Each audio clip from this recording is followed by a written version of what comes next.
Well, actor Jussie Smollett will take the stand again today as he continues testifying in his own defense against charges he orchestrated a phony attack on himself, a hate crime, and reported it to police. Smollett first took the stand on Monday, detailing to jurors a vastly different story from the one prosecutors are actually telling. Will his decision to testify help or could it hurt? To answer that question is legal analyst Angela Cenedella. Angela, good morning. Once again, this case has been very complicated, to say the least, from the very beginning. It's been a lot of he said, she said. Really, it's been more he said, he said. How does an attorney get to the truth in a case like this?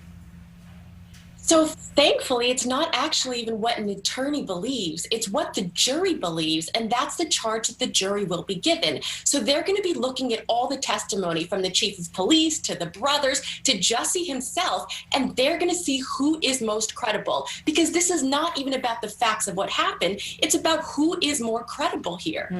And credibility is certainly something that's a question right now. Smollett testified for the first time in court that he had a sexual relationship with Abimbola Asundaro.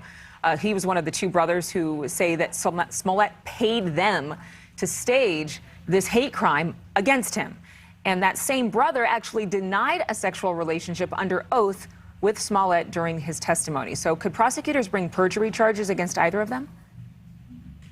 Prosecutors could bring perjury charges, but it is so unlikely here. Remember, this entire case was brought upon because the prosecution felt that too much of the state's resources were wasted on a false police report. So in that case, if we're going to delve into whether or not the sexual relationship was true or not, that'd be a whole nother trial, a whole nother investigation, and frankly, more waste of state resources. But is that mentioned, the relationship here, is it significant?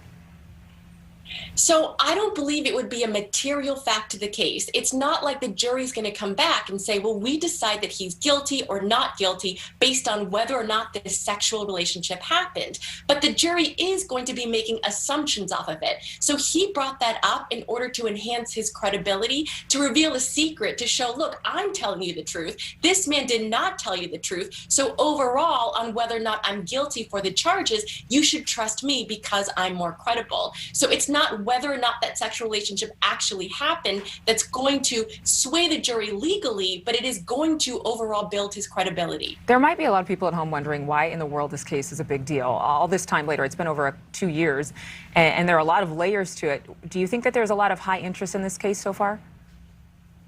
There's massive amounts of interest, not just because he's a celebrity, but also because it goes to the heart of what America is struggling with, which is racism, hate crimes, what our future holds. And so definitely this is just captivating the nation. All right, Angela Cenedella, thank you for being with us as always.